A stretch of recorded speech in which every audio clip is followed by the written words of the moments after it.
Hey, everybody. That was a great talk, by the way, before this. So I'll preface my talk saying I used to be a licensed stockbroker. Well, let's give that advice. We also have a token. Don't ask about that either. My two precursors to our talk. So real quick, we're just going to do a 30-minute talk and kind of do some notes of decentralized AI. So our block.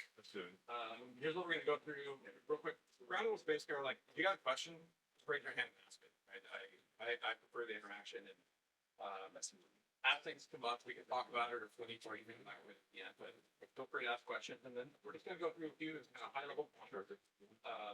Most of these things that we're walking through here, we probably could spend an hour per slide, and we just dive into each topic here. I'm not sure how many people are actually building or working with decentralized AI. It's a really fascinating topic. Real quick, my name's Matt, and I work for a company called Artblock. Artblock's actually based in Bellevue, so the company was founded in 2017. So we were the last of the big ICOs that happened. My good fortune is coming into the company. We're very engineering centric. Part of what we do, but we're a company focused on originally on blockchain, but very much around decentralized AI, decentralized identity, blockchain, right, and then tokenization, kind of our main focus areas. I'm currently part of the Decentralized Identity Foundation. I co-chair a specification group within that organization as well. Do log mentoring. A couple of links here. So agent.io. So first time I talked to our CEO about it, I called it agni.io. That's okay with me, by the way. That's our decentralized AI platform. It's a no-code AI platform. Build on. Below that is our what's called agent framework, which is the open source framework we use to build stuff. And I just thought I'd warm us up here for a little break. I ran this by my daughter last night. She wasn't particularly a fan of my dad jokes. But why did the decentralized AI break up with the central server? Anybody? If they needed some space, felt too controlled. Okay. All right. We won't go long. I got 4 or 5 of those. So we can do that. So what I'm here to talk about is decentralized AI, and my point of view on decentralized AI is probably a little bit different than what you'll hear from most people. And the reason for that is decentralized AI does consist of compute, distributed systems, blockchain for trust, but I also want to focus on what we call DIDs, right? Decentralized identity partnership. And that's one way, from my standpoint, decentralized AI is a little bit different than maybe some of the common ways you hear people talk about it. And the reason for that, we'll actually go into that as we walk through it. Keep that in blockchain. What you can see here on the right side is just kind of an example of like on the left we've got a centralized system, right? It's very much controlled. It's a hub, one path. On the right side is more kind of the community garden, right? So all decentralized AI existing with lots of nodes all over the place, people interacting, making the things that they do.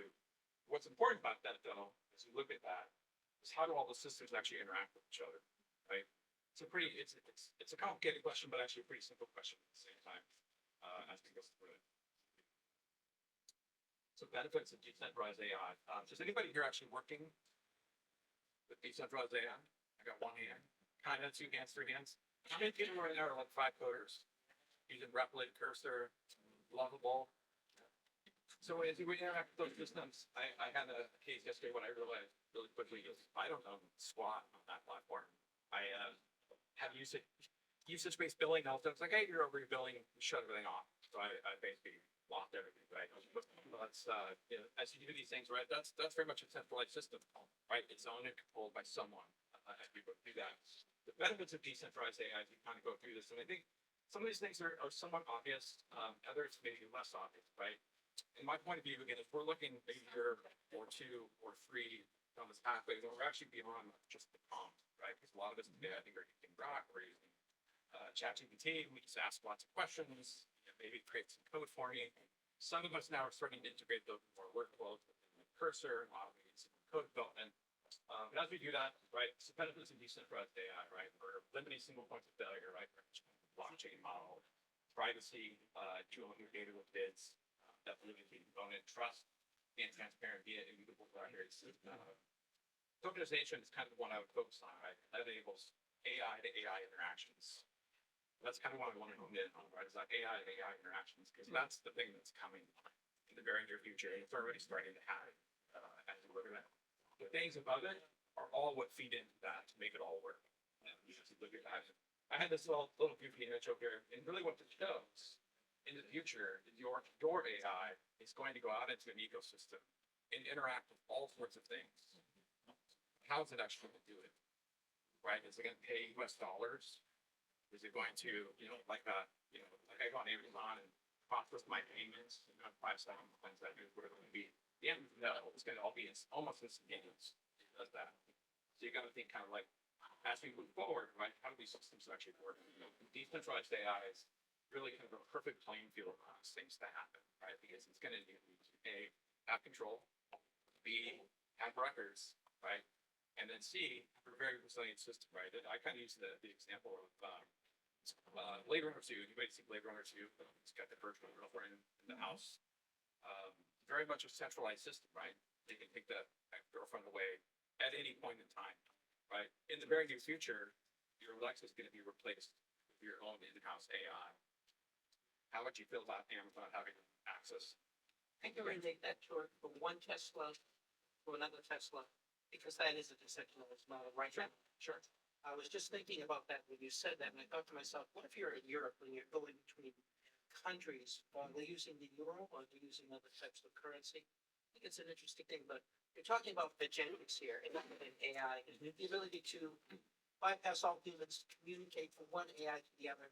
But I wonder how viable that is on, let's say, Tesla vehicles. That's probably the best thing to explain this decentralized AI. Does that make sense? Sure. Yeah.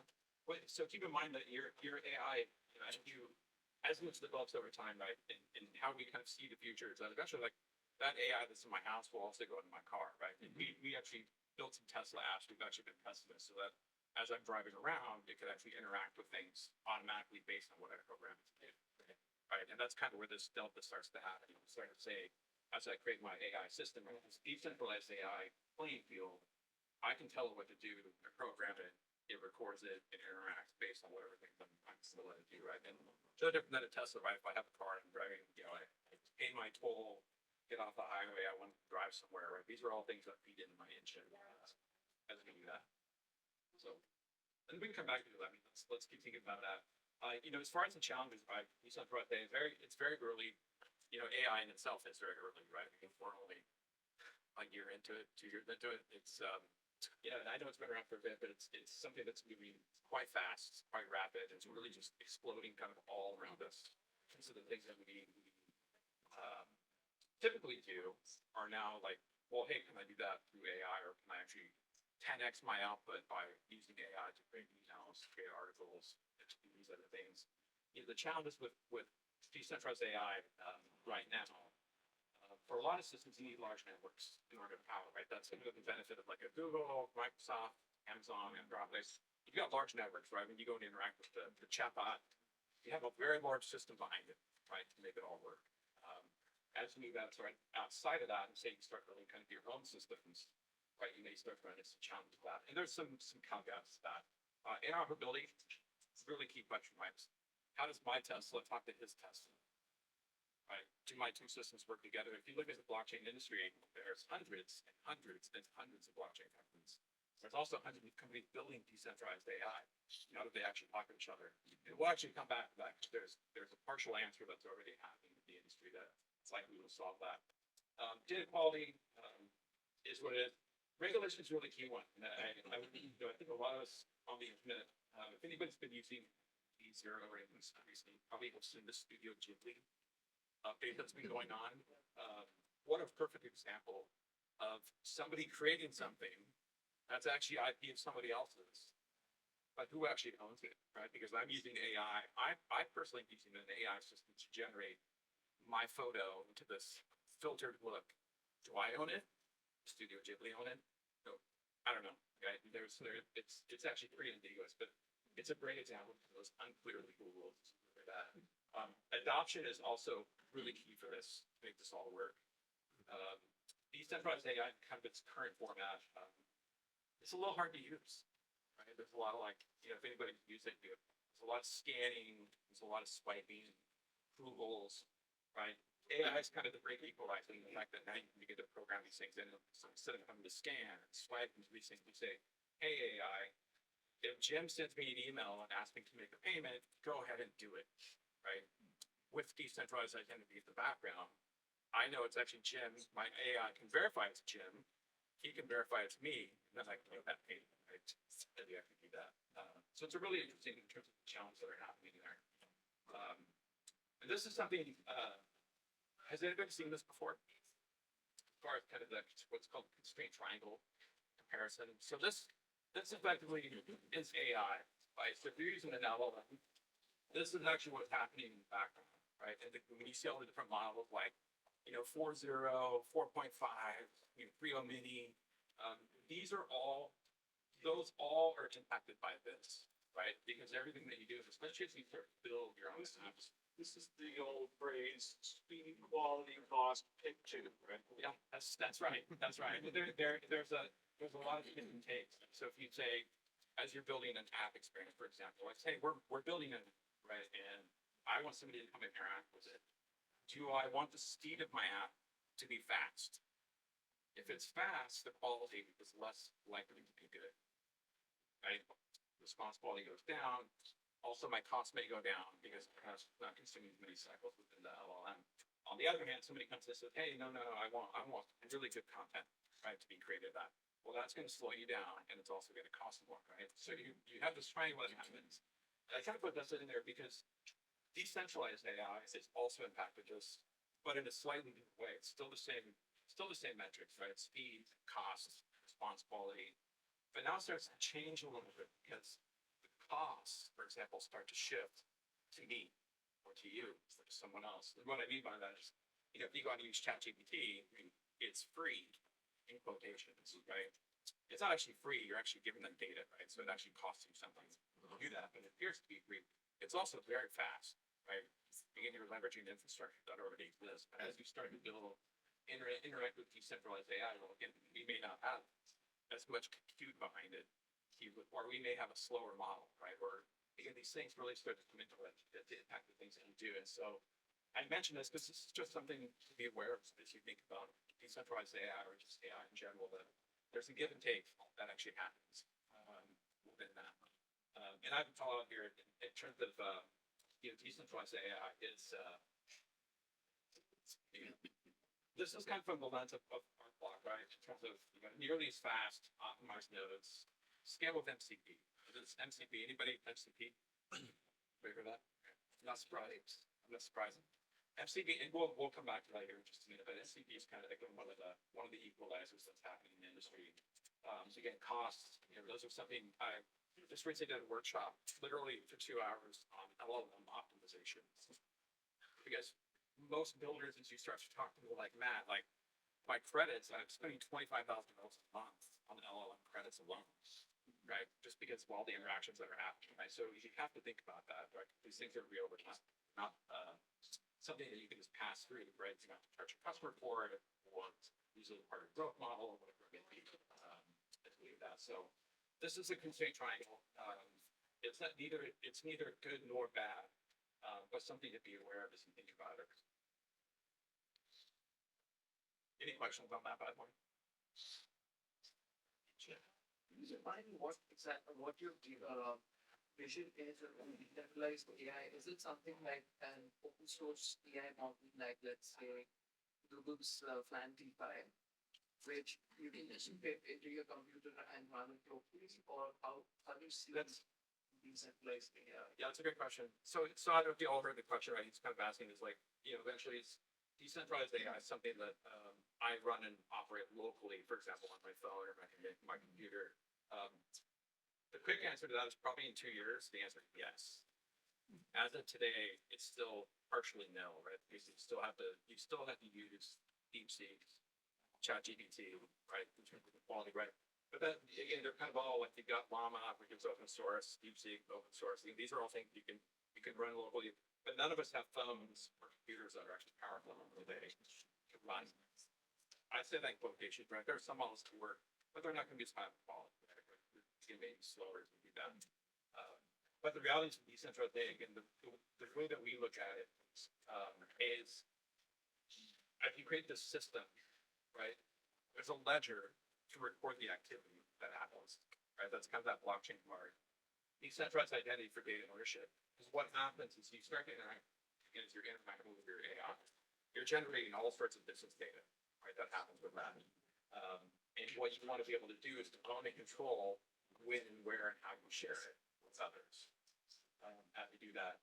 And then the part that's not on here again is tokenization, right? Because it's enabling myself or my AI to go out and interact, not just with payments, but other types of assets. Could be sharing a media file, could be sharing money, could be something else as we do that.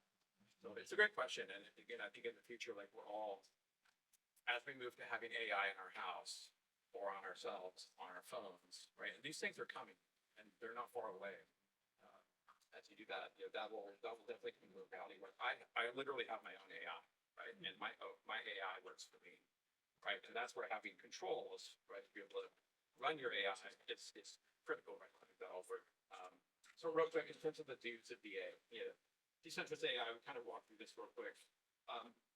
One part I think I would just call out here is data backups, right? So as you're interacting with ChatGPT and you're interacting with Grok, right? You probably know something of a conversation history. So as you start to develop your own AI system, you don't necessarily have those safeguards, right? So what do you do with that data? Does that data stay in your house? So one example somebody brought up yesterday is camera data. So if I have security cameras in my house and I'm running, for example, again, I have an AI in my house in the city. I have elderly parents and my AI is monitoring my parents in the house. Like, hey, do they fall? Did something happen? Where does that data go? Like, does it stay in the house? Does it go in the cloud? Who owns it?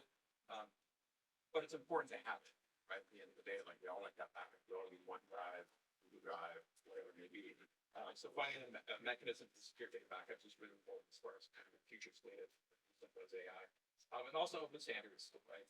Just, again, being able to interact with different systems.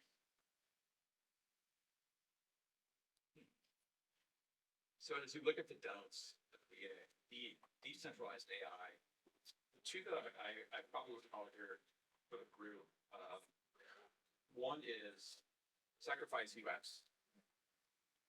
Like you don't want to sacrifice UX for the sake of decentralizing something, because what will happen is you quickly find that users will move away, do something else. It's too complicated. And that's again, like you look at like a Google security system or like Comcast, or anybody's use Wise, for example, it's pretty complicated to set up in your house. So you're like, I don't know, like I'd rather just like I can take Google or sign in my Gmail account and I just look at my camera and I'm done, right? So for the sake of UX and user experience, right, it's really important, simple, right? As you do that. And then the other part, again, I would also call it here is, solve real problems, right? We're not just using AI to use AI, right? We're actually trying to do something. One of the interesting things, like if anybody's heard of kind of like vibe coding, vibe marketing is kind of the new one now. It's all over X, right? Like, oh my God, I'm a vibe marketer. What's really interesting about vibe marketing for me is you kind of move the word out of marketing, but what it really is, it's a system to go do things. Like if you actually look at it, what its real intention is, it's a system that you can create a system of agents, and I can say, hey agents, go do these things for me, come back, and then this group of agents will do something with whatever you bring back, right? And it effectively becomes an autonomous system, right? So from like a marketing standpoint, where you really don't need that human intervention. If human intervention provides reviews, feedback, changes along the way, but vibe marketing is all about how do I create the system to go do this experience that we want to try to create. And I'm happy to show everybody, I actually tried this in the last week to build basically a lead scraping system that funnels a bunch of leads to our funnel and then automates all the email, landing page generation, blog generation, all automated. So we don't touch anything. So it's been really interesting to kind of see that experience. We do that. Real quick in terms of applications examples, I actually have a few on here for you guys to try. Not to say anybody wants to come into their system and build like a decentralized AI component, but as you think about like applications, right? Again, the top couple here are pretty obvious, right? As you think about purposes of decentralized AI, like private patient data, analysis, right? So as I go to the doctor, right now, everybody's like, whether you know it or not, you're controlled by a system called Epics. Epic pretty much owns everything, right? But as you think about it, as AI start to interact with their AI, right? How does that control mechanism actually work, right? That's a great example, right? Credit scoring, tamper-proof tracking, those are some obvious ones. And then these are some other ones here. These are actually ones that I built myself. We have like a translation agent. So our blog, if you come and interact with our systems, we have auto translation on everything, right? You can speak your native language and everything's automatically translated for you, right? And there's some really interesting things that happen in the background, but the part that's important for that is as you do these translations that can accompany, all that data is proprietary, right? These conversations are intercompany conversations that are happening. So we're using AI to translate, process data, et cetera. So this kind of walks you through in terms of like how to build that, how to build a system that you can know and does all the things you need to do. Custom education pass, auto meeting summarizer. Sure, a lot of people use like Meet AI, for example, or Zoom. Like Zoom has built an AI to take your meetings, summarize the meetings, assign tasks. As you do that, again, every time you do that, you're basically handing it all your data. Say, okay, go for it. Right. These are some examples. Two other ones I would point out here, like Creative Studio, right? In terms of like great artwork. Do you have the ability to control it, to own it, approve it? One of the examples, we have a customer right now that's building an image likeness system. So if you guys, college sports, for example, like people are making millions of dollars right now. The challenge with that, as an athlete signs up, they automatically lose anywhere from 30 to 50% of that income to the company that they're actually signing up with. So the business is trying to solve that and saying, instead, we're actually going to let you own it, right? You own it. You approve when somebody gets it. We have scrapers that go on the internet looking for people using your name, image, likeness, bring it back to you, let you know those things will happen. So it's super interesting as you do that. And these are just quick walkthroughs. And you can try these. So it's actually the options, like how to build it, how to try it. Same with this one. So I want to talk about this. So this is something that's happening right now. It's called Model Context Protocol. If you haven't heard of it, it's definitely worth taking 5 minutes to read about it. It's something that's happening more on the technical side at the moment, but will have a huge impact in terms of how we experience AI in the future. So Model Context Protocol, it's a new protocol built by Anthropic. It was launched in November of 2024. See how recent that was. Right? It was just literally 5 months ago. As we kind of go through that.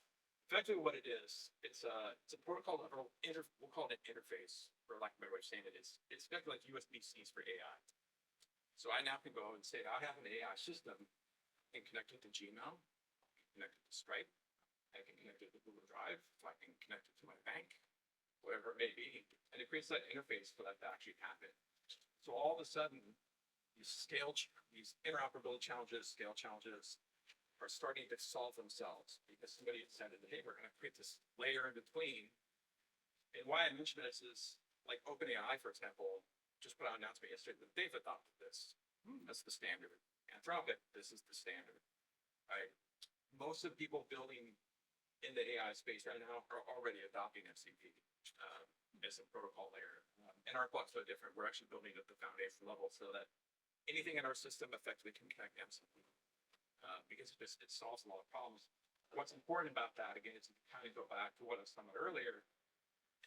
As you do that, having a system of record for the things that it's doing, B, identity, so that as I connect to these different systems, again, my AI has basically verified credentials that it can go and interact with the system in a trusted way as we do that. But this is definitely worth something to look at if you're interested in making money. I would encourage you to spin up your own MCP servers right now because they're very popular. And that's it. Just in terms of, again, decentralized AI, secure, transparent, user first.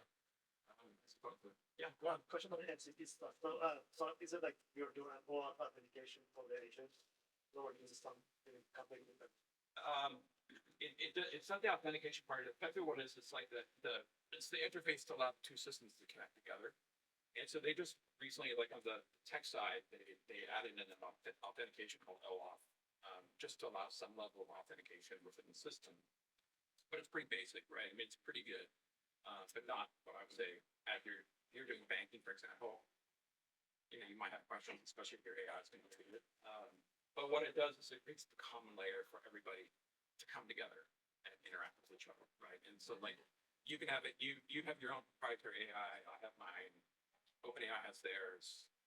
With MCP, we can all connect in the middle with this layer in between, and now we can all talk to each other, right? So anybody who's the internet, HTTP, it's kind of like that, right? It's one of those things you don't, and you probably won't ever really think about it like in a year or two, like I don't think anybody will be talking about MCP because everybody will be using MCP as a standard. It sort of solve those tools with data as they can use external.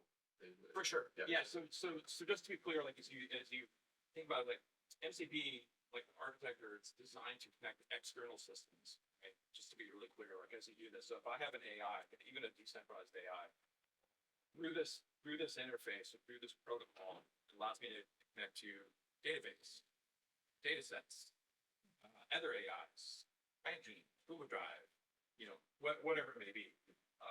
And that's everybody kind of saw, like, it was funny because November it came out, people were like, I don't know, it's kind of interesting.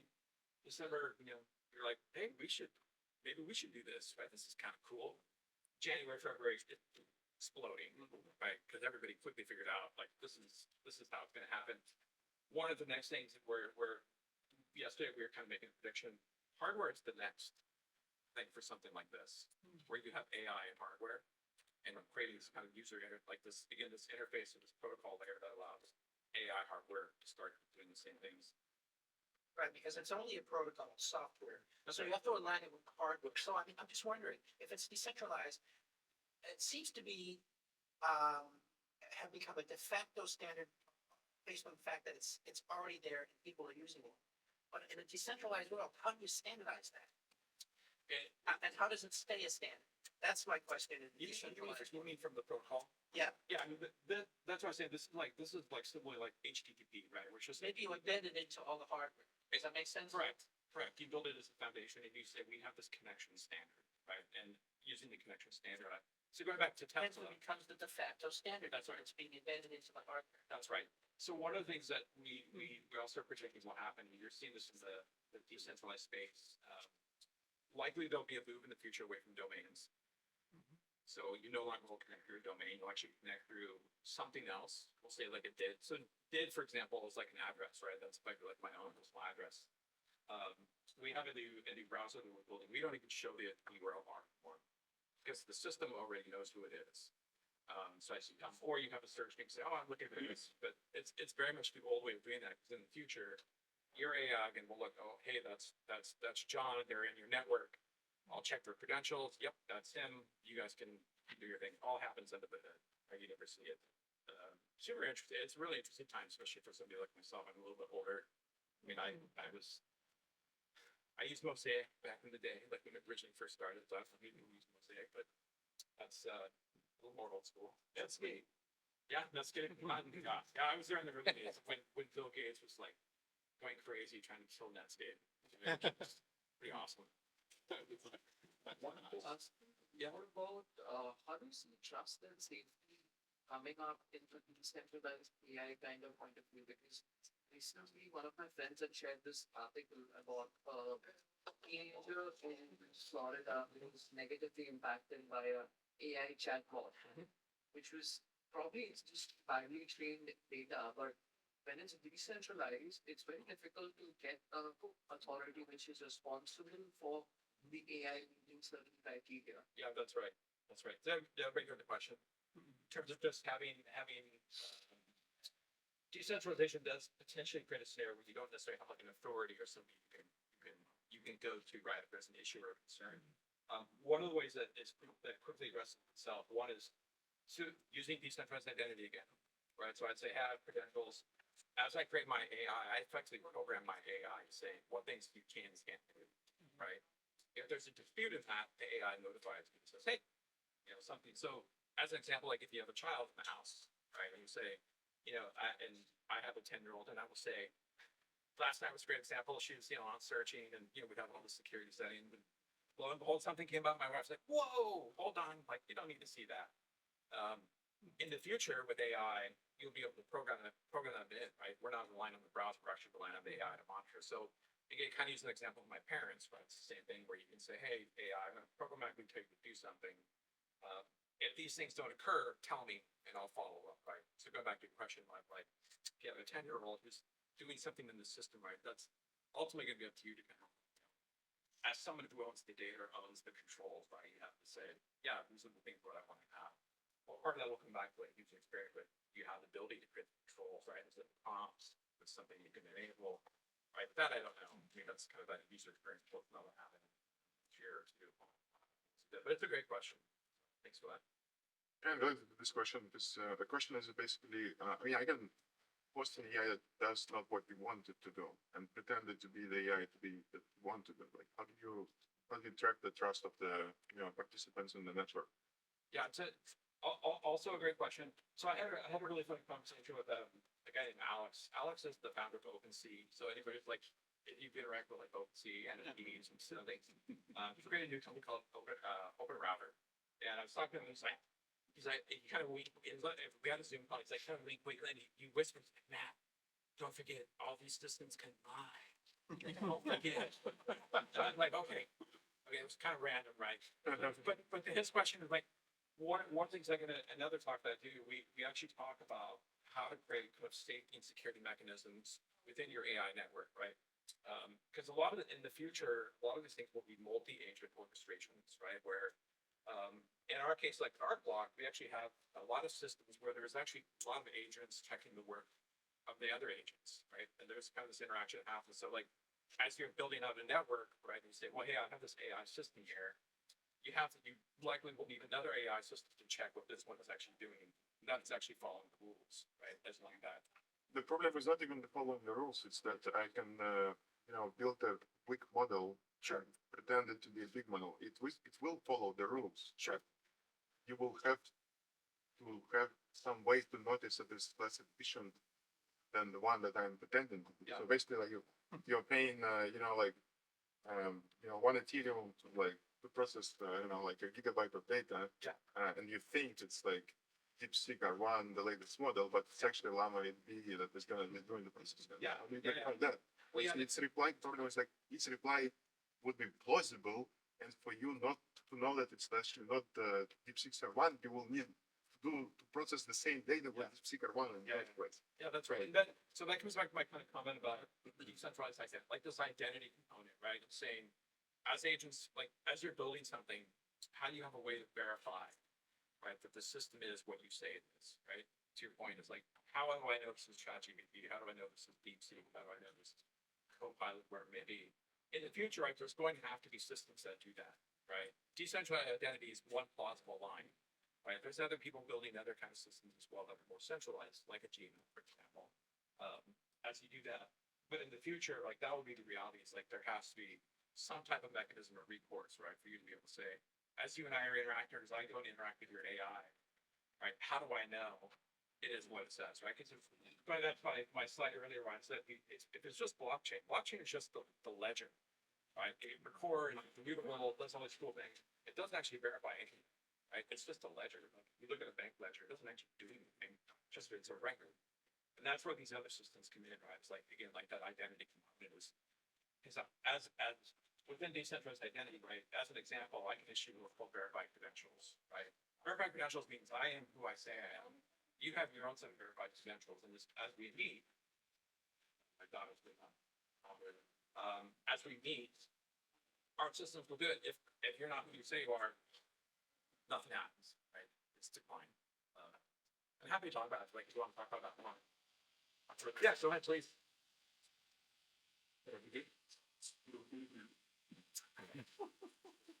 Right out there. We need it. Sorry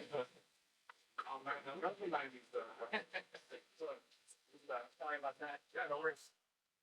Yes. How about the last two questions? Last two questions before lunch break, okay? Go on then. Right. So for MCP, basically we could just define, for example, initialization with a zero knowledge proof to establish security protocol, and then initiate persistence to BID, Sure, also by MCP. sure. Because I've deployed AI agents on blockchain already. Yeah. And that would just automatically say my AI agent is what it says it is. Yeah. and then it persists with the ID. Yeah. And that can work with MCP. Yeah. That's awesome. Yeah. Yeah, we put out a demo 2 days ago. It's kind of showing kind of all these things happening at once, like crypto, blockchain, decentralized identity, kind of just all again, kind of that scenario, but sure, you can do that. I can show you something later. Yeah, please do. So, any more questions? Yeah, how far along do you think MCP is in becoming just integrated side by side with regular caching web services? Because I imagine you would have a regular web cache and the MCP is next to it. You differentiate AI or human and they just proceed. Like this year, probably. That this year It's happening. It's like instantaneous. It's already happening. Right? That's why I'm saying is kind of the announcement from OpenAI yesterday or 2 days ago was kind of the moment where everybody's like, okay, this is it. Like a company like these guys now are adopting it, right? Everybody is effectively going in that direction. Do you think there's an opportunity to patrol AWS or? Probably. I mean, there's definitely opportunities to make money in the MCP space, right? And because what you also see is a lot of companies are creating MCP services, right? Where either, as an example, like I created a Gmail MCP server, right? Or a combination of services that you want as you do that. So near term, like that's a really easy kind of low hanging fruit. So that's when you were saying, yes, spin up some MCP servers. That's something we can actually do right now, and that would just involve connecting something that's not connected. That's right. That's right. Yeah. So regarding this authentication, the first mechanism I remembered was watermarking based on like probability of tokens, right? Is that still the standard, or have you moved on to ZKPs? Like, Yeah. that actually thing? Yeah, I mean, well, did you guys see the notes like with Gemini a couple days ago talking about the new image system actually removes watermarks off of images. Right. So part of it is like people are looking now to etch it. For example, like in Bitcoin, there's a system that's called binaural, so you can basically put like a code on the Bitcoin transaction itself, right? So they're finding ways. So there's actually a working group in the Identity Foundation doing with Doge, who's doing something similar. So immediately when you create like an image, as an example, there's like a immutable piece of data that's added to it, so you can't actually change it. But as far as like ZK, I mean, it's kind of a moving target, right? There's different ways to kind of solve the problem. ZKP potentially being one of those, but watermark as is, that's toast. Yeah. Thanks everybody. Appreciate it.